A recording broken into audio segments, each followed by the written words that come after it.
All right, so what are we doing today? Today we're talking ballot selfie. And let me tell you what part of my problem is. I got my camera right here, but my software's here. So if you see me going like this, you got to remind me I need to look at the camera and not at the software. But I am trying to see if there's comments. Please, somebody comment. Or if you are, I'm not seeing it. All righty. Well, let's get started anyway.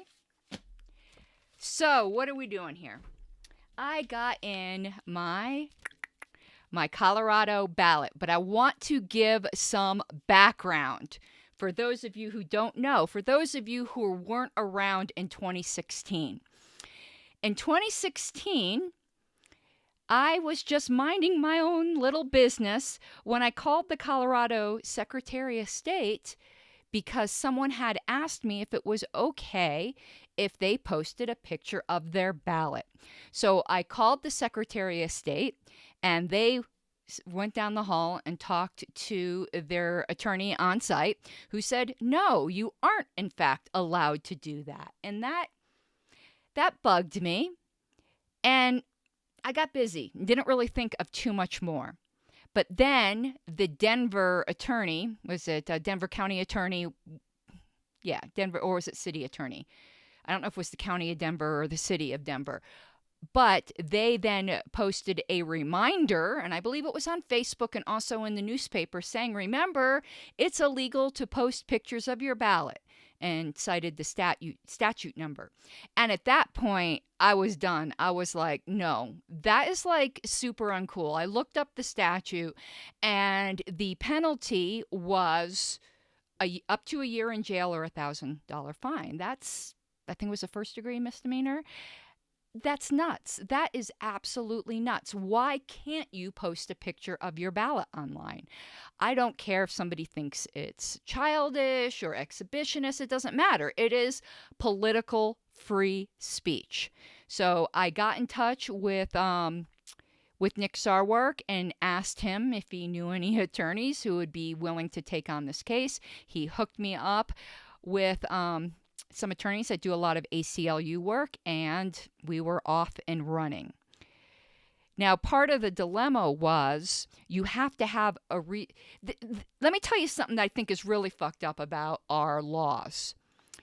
You can't challenge the constitutionality of a law just like that. You have to actually be in fear of prosecution for it, or, and this even gets weird, if you've already committed the crime as well, there's some instances where you might not be able to sue. It's very difficult, in what I'm saying, to sue about the constitutionality of a law. And unless you're actually threatened but not yet committed the crime, you might not have standing. And I think that's absolute crap, because I think the very fact that the law is on the books is the threat. You don't need any other threat. And interestingly, the judge agreed with me up to a point. But remember what I said about the Denver attorney? He gave us a gift. He gave us a gift by that post saying, remember, posting your ballot is illegal. That was the threat. It wasn't merely the laws on the books. It was advertised that you are not allowed to do this, even though I don't think anyone's been prosecuted under this law for decades. Maybe not even ever. I can't remember that. Again, this was 4 years ago. This was right before the 2016 election, and I had wanted to post the picture of me, voting for Gary Johnson. But that threat was an actual threat. And there was a bunch of us, actually somebody from each party, that joined in the suit. There was a sitting Republican state senator. He might have been House, but I believe he was a state senator, William Hill. There was a public defender who was a Democrat. I believe there was an independent. Yeah, there was like a young independent. So it was very interesting. And the one who actually had the most credible fear of prosecution was the public defender, because after she actually did post her picture, and she got contacted by the prosecutor in her area saying, that's illegal. And she started having visions of herself getting arrested and strip searched by these people that she has to work with day in, day out with the police and everything. And she really, really freaked out. So it was a great case, because we also came from such diverse walks of life. I was a political party operative. We had a sitting legislator. We had a young college kid who wanted to do a Snapchat. And we had a public defender. It was a perfect amount, a perfect smorgasbord. So we, in fact, did file suit.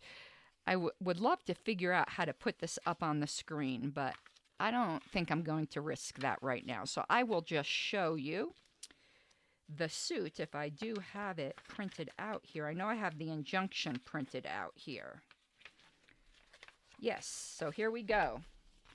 The verified complaint that was filed in 2016, and you can see on this side was myself. Kayomi Balik was the public defender, and Andrew Matson was the young student. So this was very interesting. So in our things that we alleged would be plaintiffs each face a restraint on their political speech. Certain plaintiffs face potential prosecution. So, it goes on to describe us.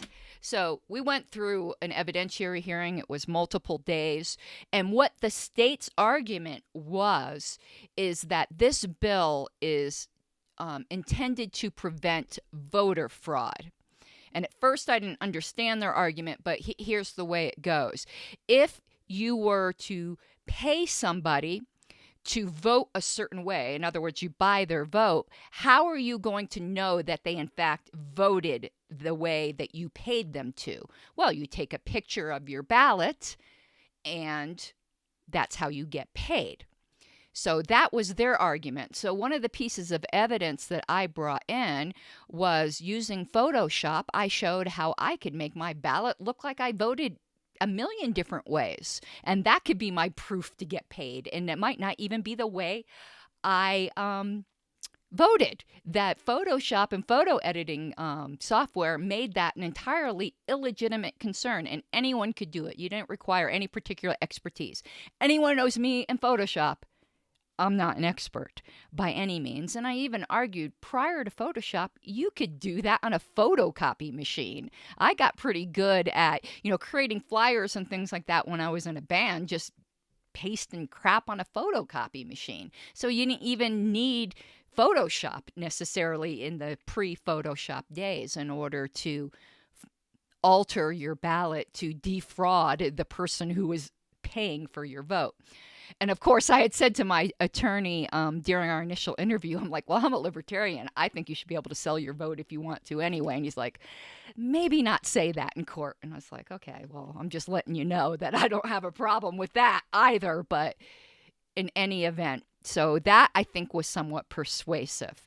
And ironically, I can't believe the absolute gall of the attorneys for the Colorado Secretary of State said, we're not infringing upon her speech because she could just do it another way. Really? Free speech and expression means I also have control on how I speak and how I express it. You don't cure a free speech issue by going, well, you could just talk differently or you could just express it differently. It's like, yeah, okay. So after that, and the judge was very concerned because the Secretary of State's attorneys basically admitted, yeah, it was a violation of, it was an infringement on speech. They kind of almost admitted the constitutional implications, but just tried to claim they had an overriding concern. So we did get the preliminary injunction and were able to post our ballot selfies. This was fast-tracked because we filed it, I think, on Halloween or right around the end of October, and the election was coming up, within the week. or 2 weeks, something like that. So we got a hearing right away so that we would get our emergency injunction. And what I really loved with some of the wording in this injunction, I gotta find it here. Oh, and one thing I did want to clarify, because I had mentioned this to another YouTuber, Jimmy Snow, because he was doing his ballot selfie, and I did a super chat and said to him, well, you can thank me for your right to do that. And he had said, oh, I thought that lawsuit was about taking a picture at the actual polls. And no, it wasn't. All of the plaintiffs had a mail-in ballot and either wanted to take the photo at home or similarly in a private setting. None of us were seeking to take a picture at the polls. So that was completely a non-issue. So this is the sentence that I really loved. Defendants' resolute belief that the statute is unconstitutional, in spite of their recent averments, meaning the averments by the Secretary of State that they would not prosecute any of us, amounts to a sword of Damocles for plaintiffs or any Colorado voters living in fear of prosecution. And it's like, amen. To me, the law simply being on the books is the sword of Damocles. But the judge did not go that far. So now that you have the introduction, let's get to the main event. Very excited that I won this right. It's a hard-fought right, so I will do this every time. Those of you not living in Colorado, we have had mail-in ballots, at least for as long as I've lived here. I think it started right before I lived here, and it had been for local elections longer, but I think 2016 might have been the first year they could do it for presidential. I was not here for the 2012 election, so I don't know. Anyone who knows, you can let me know. And if you are commenting, I'm not seeing them. Probably user error on my part, though I think I did everything right. Okay, what do we have here? So we've got our ballot. Oh, they even give you a little sticker. Okay. And it's funny, the last time I got a sticker, I thought I put it up on my little guy here. I think I did, and it probably fell off. So we'll give him the I voted sticker again. There you go, buddy. Get off my finger. There you go. See it? He voted. Okay. I was going to put a little mask on him, too. So we got our envelope to send it in. We've got our instructions. I think I know how to do this, but let me make sure they didn't change anything. Blah, blah. No, they didn't. And you can drop it off in person, but I'm going to mail it. All righty. The ballot. It's a long one. I wish I'd scanned this and was able to put it up on the screen, but I'll just have to read it to you. We're going to go over everything and particularly discuss the ballot measures that are going on in Colorado, and I'll tell you my humble or not so humble opinion on them. And again, I'd love to interact with you. I will go and read the comments later, or maybe when I'm not so concerned about screwing up this stream. I almost said scream. Okay, I want to get out. I printed out, I believe, what the Colorado recommendations were. I might have to pull that up if I did not print it out. Bear with me one moment while I look through my papers here. Could have sworn I printed them out. They're on lpcolorado.org on the very front page. So maybe I will do some screen sharing there. Yep, I don't see it. Should have checked before I left. All right. Well, let's get to it. Got my pen. All righty. You vote for your Okay, I forget sometimes what's on the frickin' ballot. But you vote for your presidential electors. I think I'm confused with that because libertarians, we nominate them at convention. So, vote for one pair of presidential electors. This is really strange. Or is that? No, this is the candidates. Why are they doing it as electors? See, let me show you what I mean. Normally it says candidates, right? This isn't the way it looks in Florida. So vote for one pair of presidential electors. I always view the electors as your electoral college representatives. But all right, we've got a lot. Look at them here. Ah! So we go from up here all the way down to here. Colorado has pretty good ballot access laws, so that could be a reason. So let's see the various parties that are on here. We've got the American Constitution Party. Is that the same as the Constitution Party? I think that's just what they're called in Colorado. And it's cold down here. Sorry, got a little bit of a runny nose. I'm in the basement. Okay, Democrat, Republican, American Constitution, Unity. It's a party that just started in Colorado, and that's Bill Hammond's. Green, Howie Hawkins and Angela Nicole Walker. I didn't even know who their candidates were. Approval voting. Yes, we do have the approval voting party. Libertarian. Yay. American Solidarity. Prohibition Party. That sounds like a party and a half, doesn't it? The Alliance Party, which is what Rocky De La Fuente is running under. The Progressive Party. The Socialist Workers Party. The Socialist Equality Party, the Independent American, the Socialism and Liberation Party, and then a bunch of unaffiliated, including Kanye West made it on the Colorado ballot. So who do you think I'm going to vote for here? I am proudly voting for Ms. Jo Jorgensen and Mr. Spike Cohen. So let's put my little... I don't color inside the lines, so I hope that don't mess me up. But here we go. Where are we at in here? There it is. Da, da, da, da, da, da. Okay, we're doing all of our candidates first. Okay, here we go. United States Senator. I don't have lipstick on my teeth, do I? You'd tell me, wouldn't you? You're friends. We can talk here, can't we? Please tell me whenever I have lipstick on my teeth. So we got Democratic, Republican, approval voting, Unity, and Libertarian. And it says under the Libertarian candidate, this is really interesting. Signed declaration to limit service to no more than 2 terms. None of the others signed that, apparently. And hold on. I'm like so paranoid. Let me look in the mirror. Nope, no lipstick on my teeth. Awesome. All right, well, we will be voting for Mr. Ramon Anthony Doan, the Libertarian.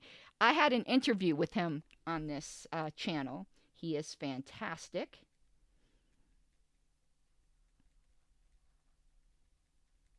All righty. So, and there is a line for write-ins on each of these, which of course I'm not doing. If there wasn't a Libertarian, I would write in probably Harambe. Okay, representative to the 117th United States Congress District 4. We've got a Democratic, Republican, Libertarian, and Unity. Of course, I will be voting for the Libertarian. It's Mr. Bruce Griffith, who is the campaigns director for the Libertarian Party of Colorado. Whoop, whoop. All right, let's mark that down. There you go, Mr. Bruce. I got you. Your girl's got you. Okay. Oh, now this one's tough. This one's really tough. State Senator, District 4. We have a Republican, a Democrat, and a Libertarian. But the Libertarian looks a little sketchy. I mean, what do you think about that guy? A Mr. Wayne Harlos? Sounds a little iffy to me. But I guess I should vote for my husband. Da-da-da-da-da. Oh, there's someone even sketchier in the next box here. State Representative, District 45. we have a Republican, Democratic, and Libertarian. But who the hell let her on the ballot, huh? Who let her on that ballot? First time in my life, I get to vote for myself. For once. A candidate I might agree with. All right. This is actually pretty exciting, being able to mark the ballot for myself. First time. Here we go. And look at that. The Harloses are going for it. Awesome. Okay. All right. Get some hair. Got caught in my lipstick. District Attorney, 18th Judicial Circuit. There is no Libertarian. So, what to do? Normally, I would skip it. But I'm looking at the office, so District Attorney, well, that's a tough one. Because on some things, I think the Republican would be better. On other, I think the Democrat would be better. You know, on this one, I am voting for the Democrat because generally speaking, they are better on issues of crime with not zealously prosecuting the drug war. So I did vote for the Democrat on that one. Okay, Douglas County Commissioner, District 2. We got a Republican, Democratic, and Libertarian. Another sketchy looking one. I don't know. What do you think about this Victoria Reynolds chick? I don't know. I hear she's the state chair of the Libertarian Party of Colorado. Victoria, I got you, girl. I got you. Proudly voting for Victoria Reynolds. There we go. Don't say I didn't do nothing for you. Okay. District 3, Douglas County Commissioner. There's only a Democrat and Republican. On this one, because the county commissioners spend a lot, they spend money, they do budgeting. Because there's not a Libertarian, I am going to vote for the Republican on that one because they're fiscally better. Normally I'd skip these, but this time I think I am trying to vote in my interest. Though it kills me, I don't like doing that. So Laura Thomas, the Republican, got my vote on that one. All right, now we come to the judges. And to be honest with you, I do not know anything about these judges. So that is tough. But I can tell you I haven't heard anything bad about them. And I know some people automatically vote no, and I don't agree with that, because what if it is someone that is doing a good job? And automatically voting yes is, I don't know. Usually I feel bad and I just vote yes, because this is people's job, and I don't like, unless I kind of have the opinion that I think the best of people, unless I've heard something bad. So, you want to know what? I think that is the kind-hearted. I don't know. I'm sticking yes on them. I haven't heard anything bad about them. I just feel better about myself doing that. I don't like negatively impacting people's livelihood without good reason. And courts are the one thing that we do think we should have. And the Colorado courts have treated me well in my ballot selfie suit. So, though they haven't necessarily always treated the LPCO well. But I haven't heard anything bad about any of these judges. So maybe I will live to regret this, but I did put yes on these. Okay, now we're at the ballot initiatives, and here's where things get really interesting. They're always worded tricky. Sneaky-ass politicians. Man, it's cold down here. I'm getting like shivery. Okay, so ballot questions referred by the General Assembly, blah, blah, blah, blah, blah. Okay. A ballot question listed as an amendment proposes a change to the Colorado Constitution, and a ballot question listed as a proposition proposes a change for the Colorado Revised Statute. Okay, that's a good explanation. Constitutional Amendment B. They're frickin' liars, these people, I'm telling you. It says, without increasing property tax rates. Whenever I see that, I always know they're fucking lying. It's always complicated. Without increasing property tax rates to help preserve funding for the local districts that provide fire, police, ambulance, hospital, school, blah, blah, blah, and to avoid automatic mill levy increases, shall there be an amendment to the Colorado Constitution to repeal the requirement that the General Assembly periodically change the residential assessment rate in order to maintain the statewide proportion of residential property as compared to all other taxable property valued for property tax purposes, and repeal the non-residential property tax assessment rate of 29%. You know, the words repeal is in there, which I like, but I'm not so sure I understand this. Shall there be amendment?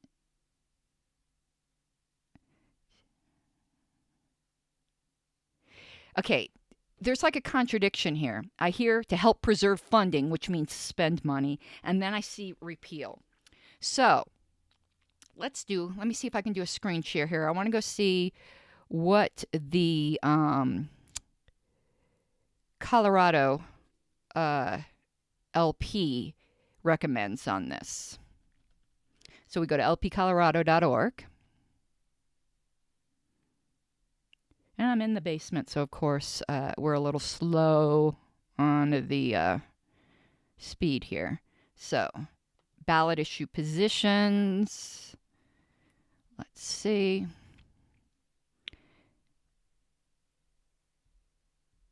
Amendment B. Oh, this is the Gallagher one, without mentioning Gallagher. They are sneaky, sneaky bastards. Everyone knows it as the Gallagher Amendment, but they don't say the word Gallagher so that people don't know what they're voting for. Now I know what they're saying here, and this is a hell to the no, a fuck no. Why can't I write in fuck no? No. Now let me tell you what the Colorado LP says about it. They put it in common words.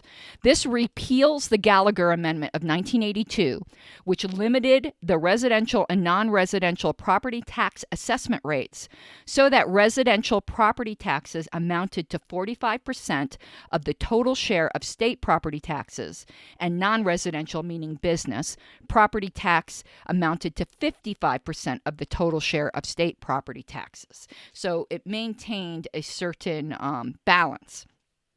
We'll talk about why some people are in favor of this, and I'll tell you why. I think it's the arguments I understand, and they're not bad arguments, but I think they're anti-libertarian arguments. So let's go over this. So the Colorado LP says this measure violates property rights and fiscal responsibility. While the measure does not immediately raise property taxes, its passage will allow the biggest increase of property taxes ever seen in our state's history. I knew they were lying. Whenever they start with without increasing property tax rates, you know they're frickin' lying. So let's go. I'm going to keep the Colorado thing up on the screen. So what are the arguments in favor of this? Is that it punishes businesses because businesses have this certain mandated property tax rates. And if the number of businesses in any local municipality decreases, the property tax rate of the rest of the businesses increase because they have to always be 55% of the tax base. And yes, that sucks for the businesses, and that needs to be remedied. But you don't remedy it by repealing the protection of the residential property taxes so that theirs go up. You don't cure a problem by screwing and bending over other people. So while I do feel for the businesses and do agree that needs to be fixed, you don't fix it by stealing from other people more. You do not horse trade theft. You do not horse trade rights. That is completely anti-libertarian. You don't solve a problem for one group of people by screwing another group of people. So yes, we need to fix this for the businesses, but you don't fix it by screwing over the homeowners. I hope I didn't stutter. All right. The next one. Amendment C, Constitutional Amendment. And Wayne, even though I told him not to run the sink, is running the sink. It's like the River Jordan. All right. Shall there be an amendment to the Colorado Constitution concerning the conduct of charitable gaming activities, and in connection therewith allow bingo raffle licensees to hire managers and operators of games, and reducing the required period of a charitable organization's continuous existence before obtaining a charitable gaming license? Absolutely, yes. That one I understand. Let's see what Colorado has to say. Requires charitable organizations to have existed for 3 years before obtaining a charitable gaming license instead of 5 years. Okay, that's an improvement. And allows charitable organizations to hire managers and operators so long as they are not paid more than a minimum wage. That kind of sucks, but it's better than what it is now. And their rationale is this measure supports us moving closer towards a free market for charities and gaming activities. Vote yes. I agree. I will vote yes. It's not perfect, but it's in the right direction, unlike the other one, which was in the freaking wrong direction. All right, Amendment 76. Shall there be an amendment to the Colorado Constitution requiring that to be qualified to vote at any election, an individual must be a United States citizen? No. And let me talk about this. This is one that might be a little controversial. And there is some good language here from Colorado. So let's find Amendment 76. Right here. Okay, it says amends the Colorado Constitution to state that only a citizen of the U.S. can vote in elections instead of the existing language that says every citizen of the U.S. can vote. This is just a dog whistle to the anti-immigrant crowd because it really does nothing. It changes really nothing. There's no substantive change except for a dog whistle again. And in fact, I don't agree with the dog whistle, and I actually don't agree with the current language, but I don't feel like changing the current language to something that is just to appease xenophobes and doesn't do anything.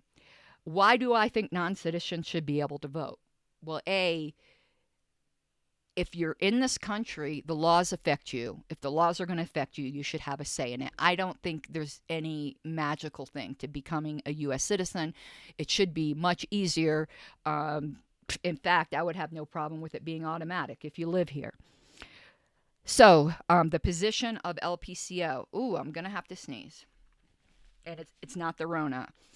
It says the text provides no meaningful distinction from current language and much like other feel-good initiatives does not have any material change. Changing the Constitution just because is not a good practice. Vote no.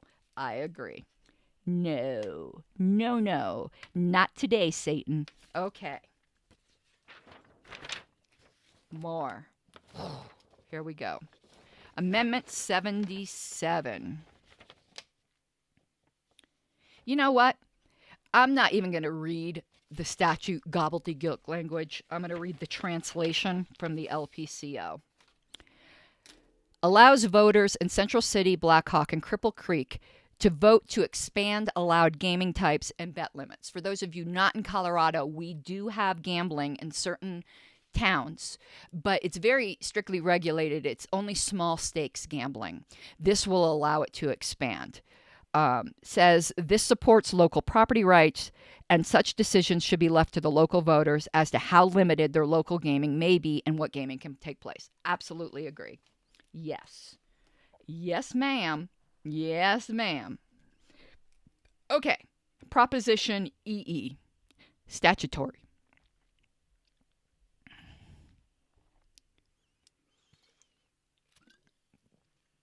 I see the first two words, increases taxes. I don't care. It's always a no.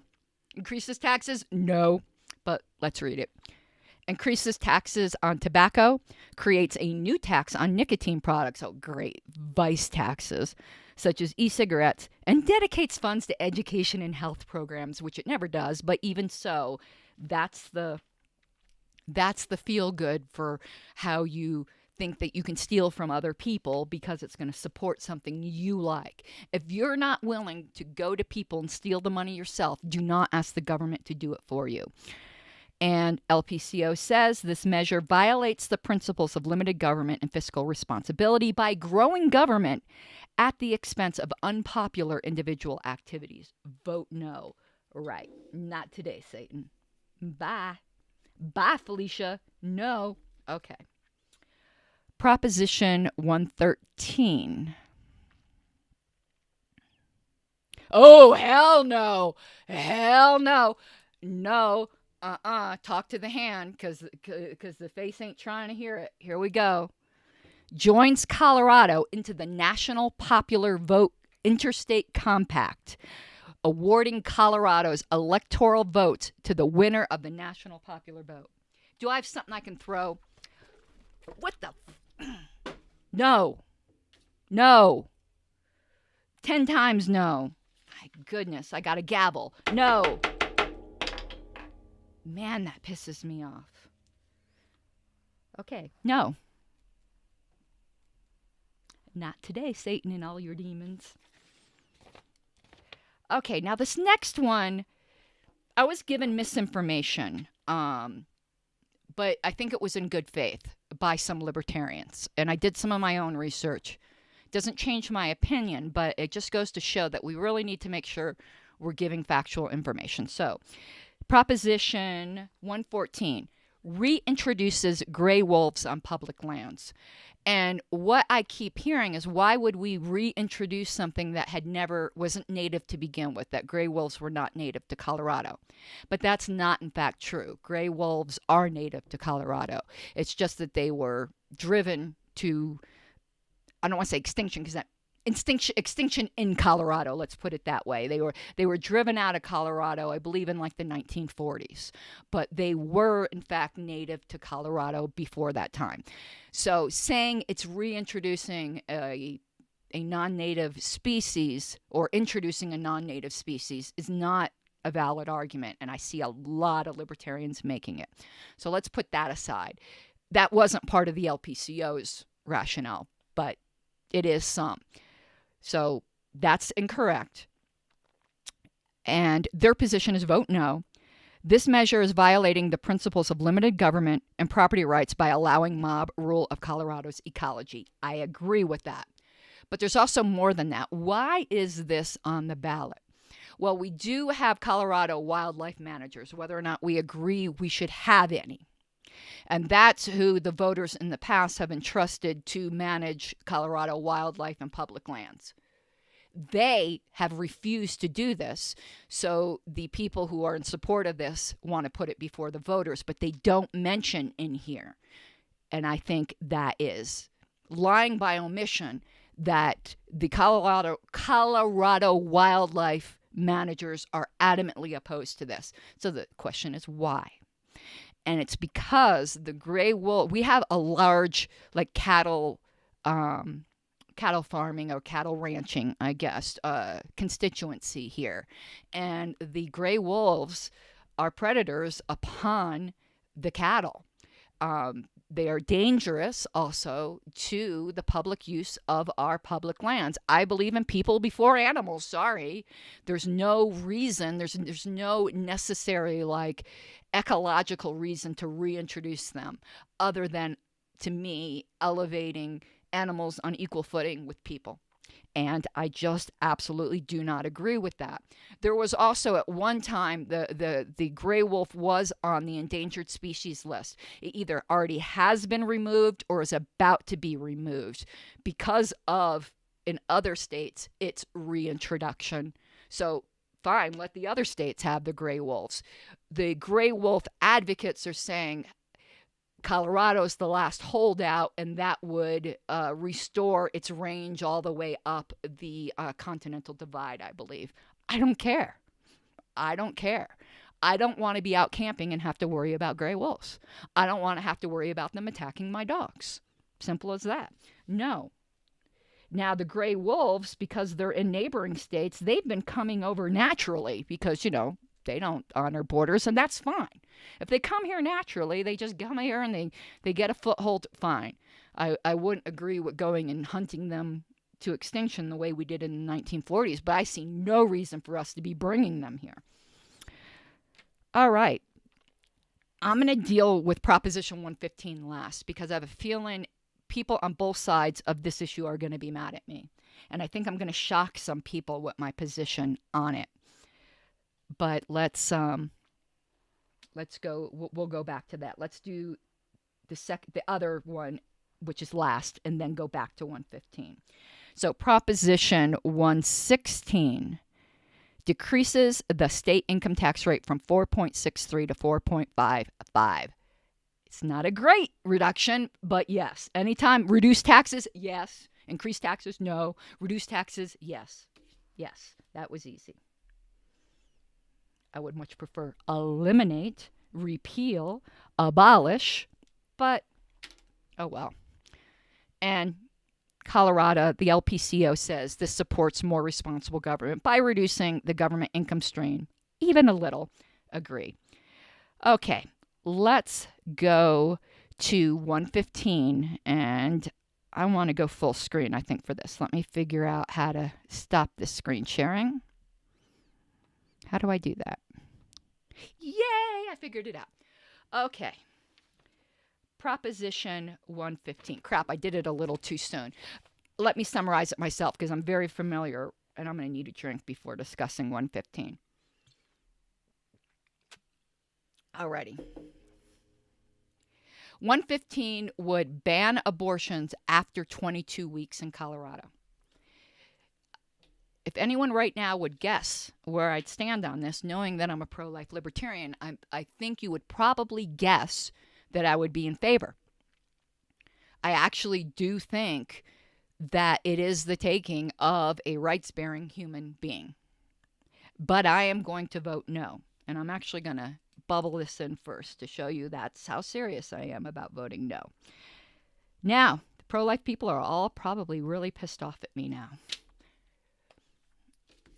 Just so that, some people don't think I'm lying. That's 115. You could see the word abortion in there. No. Let me explain. I agree with the Libertarian Party platform that outlawing abortion is not the way to deal with the issue. So no matter what it said, I would be voting no because I actually agree with the party platform. I believe the way to reduce or eliminate abortion is through cultural means, not through the law.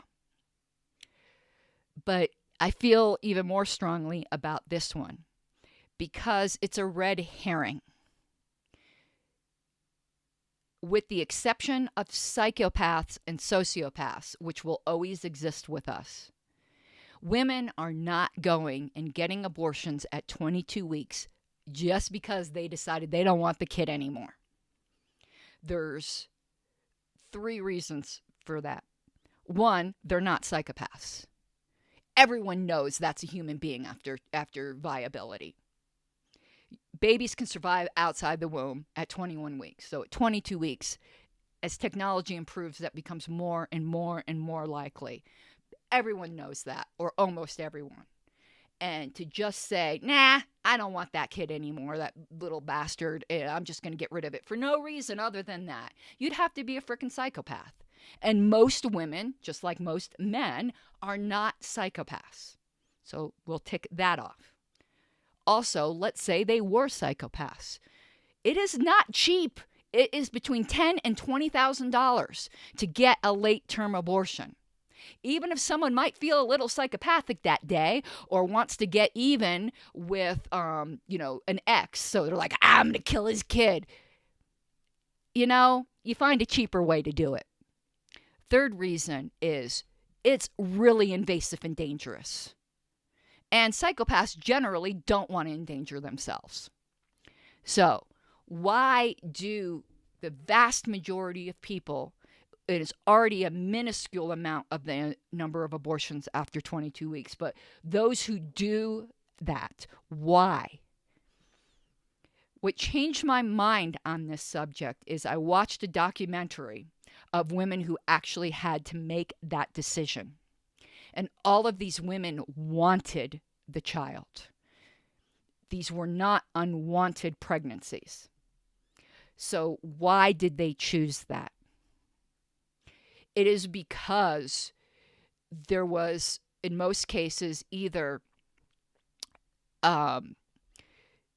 too dangerous to the mother, where severely, we're not talking, I might feel a little upset. We're talking about mother's life in grave, grave danger if the pregnancy was carried any further. And of course, people could say, well, why don't you just deliver the baby? In some cases, it's the actual delivery that's the danger. But in cases where it's not, those women most likely would choose actual delivery and give the baby a chance. But more often, it's because there is a tragic, abysmal defect with the baby. Now, I know some people would say, well, just roll the dice and let the baby die naturally. We don't treat dogs that way. And I believe it is up to the parents that if they think their child would undergo unbelievable suffering and did not have a chance, and we're not talking about there's a 1 in a million chance. I'm sorry, that's none of you would bet your life on that all vast, nearly insurmountable odds are against this child. They believe they are doing the best thing for their child, and I'm not going to take that right away from parents. It's not an easy decision. And I've seen, back when I was more like, no, there's never an excuse.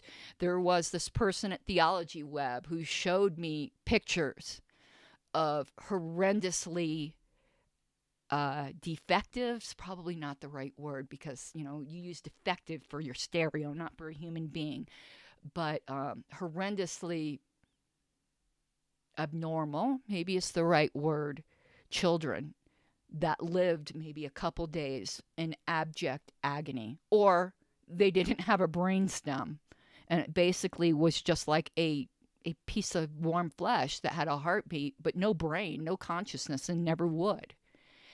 I'm not going to take away that decision.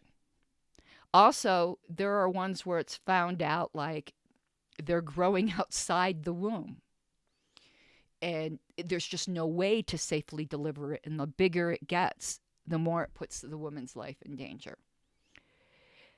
I'm not going to make that decision for those parents. And this is a sledgehammer to a very, very complicated issue. And I'm just not going to do that. So that is the main reason I'm going to vote no. But also, there have been cases where the baby is basically dead. It's brain dead, or it's actually dead. So you're talking about a stillborn baby. And some of these laws have been interpreted to say that the woman has to carry that dead baby to term because they can't abort it. No, I'm not heartless. This isn't the way to go about it. And I know a lot of well-meaning pro-life people are going to vote for this. And my husband was one of them, and I convinced him otherwise, unless he's changed his mind again.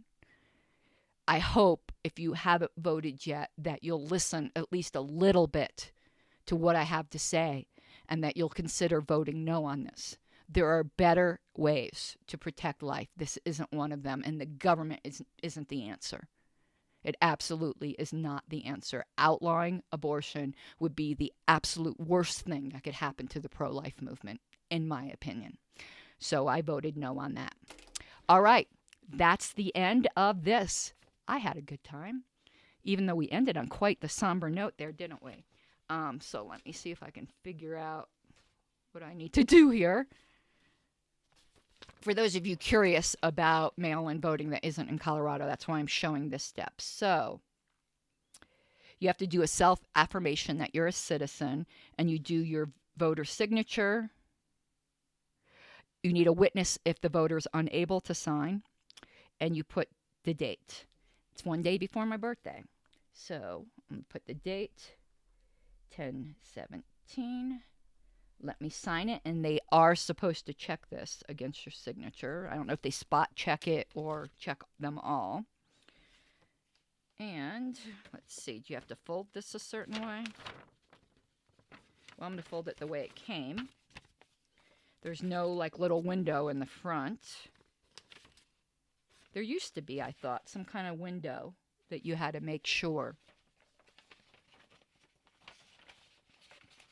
And it says, before you seal it, stop. Did you remember to sign? I did. And you can either mail it by putting on a stamp, or you could take this and drop it into the ballot box.